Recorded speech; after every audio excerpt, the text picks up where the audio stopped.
I'm sure all of you all have read about the new appointment of our ambassador to Indonesia, correct? All of you all have read, isn't it? How? You all agree or not? Does he represent the best of Malaysians?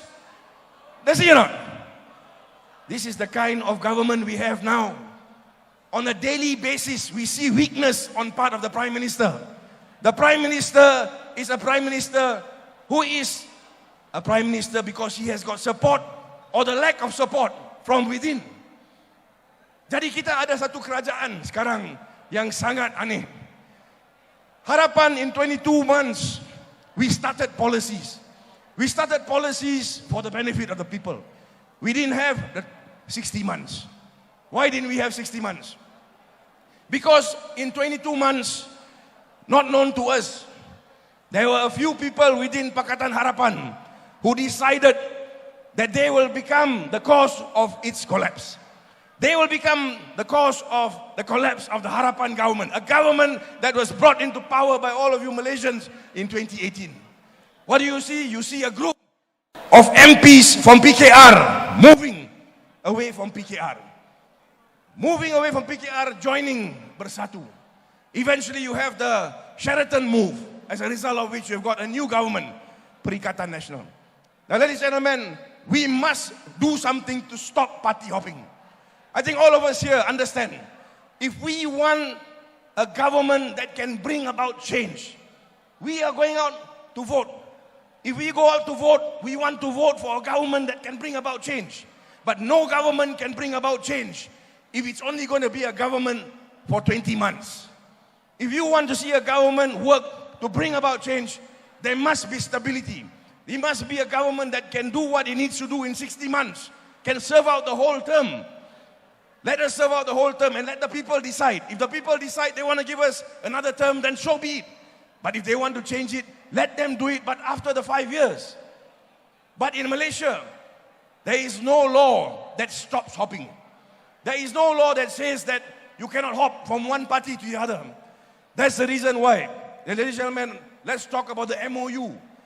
Many of us here today ask why it is we signed the MOU. Now to me, it was a difficult decision. To all of us, it was a difficult decision. It was a difficult decision because we had to decide what was the priority. Now we decided that it was important for two reasons. One, because at that time, we remember how it is the economy was hit because of the COVID impact. Now that brought about a huge problem. And we wanted to make sure that sufficient funds were rolled out to the people out there to help them, businesses, recover from the impact of COVID. The second and most important to me aspect of it was that there was an arrangement by which it was agreed that we will make sure that a law is tabled in Parliament that outlaws party hopping. Now how is that going to happen? In order for us to outlaw party hopping, and I think there are many legal minds here, I see them on the table that side as well, there is a problem with Article 10 of our Federal Constitution. Ladies and gentlemen, Article 10 is a provision that deals with certain fundamental rights. It deals, among others, with the right to form associations. Now the problem that we have is when there is an anti-hopping law that is created by a state. In Kelantan, there was an anti-hopping law that was brought into force. That law was challenged, and the court held that that law was unconstitutional because Article 10 of the Federal Constitution provides that each and every one of us has freedom to associate. It means we can decide which party, political, we want to join or otherwise. Any law that restricts us from doing that would offend Article 10. That would mean that that law is unconstitutional because Article 10 prevails. Now that is the problem. It is because of that that we cannot have laws that deal with anti-hopping. Penang, ladies and gentlemen, passed legislation. They passed legislation to outlaw hopping. Now currently, of course, there's a challenge in the federal court on the decision that I mentioned earlier. But now we have an opportunity.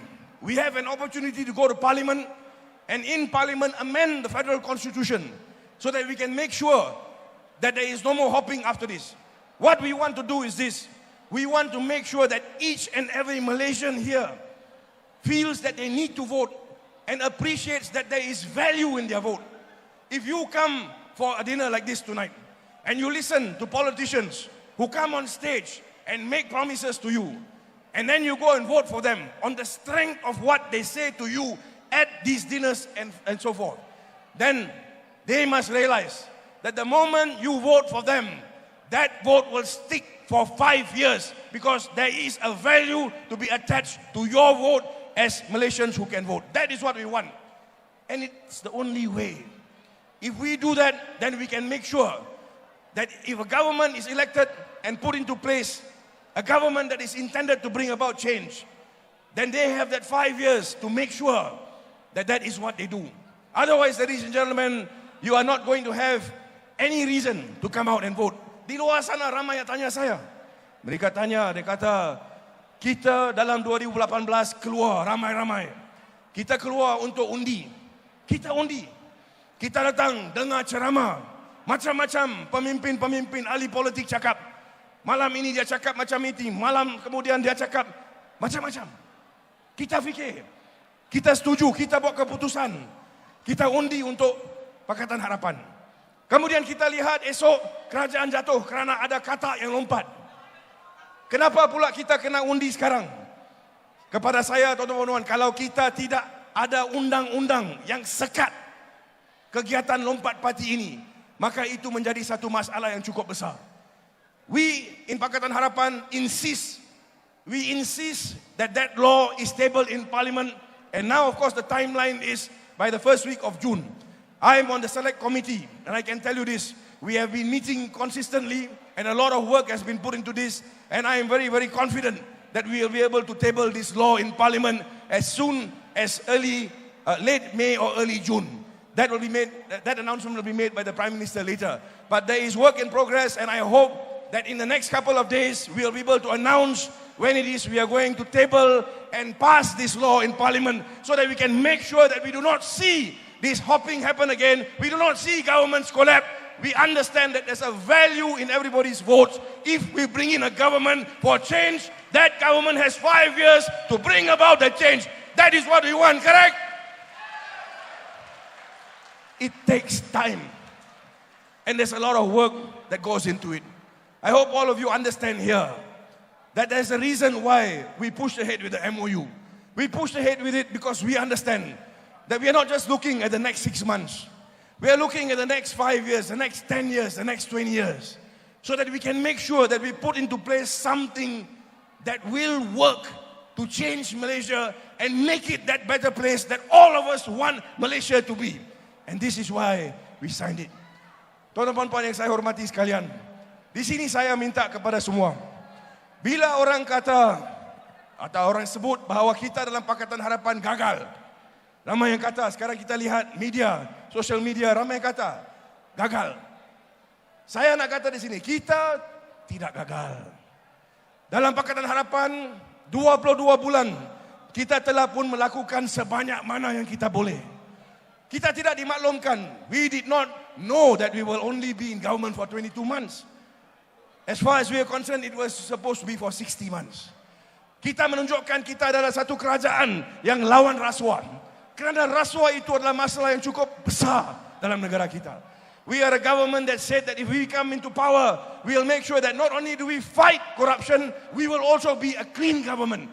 And that is what we did. In 22 months, we showed that it can be done.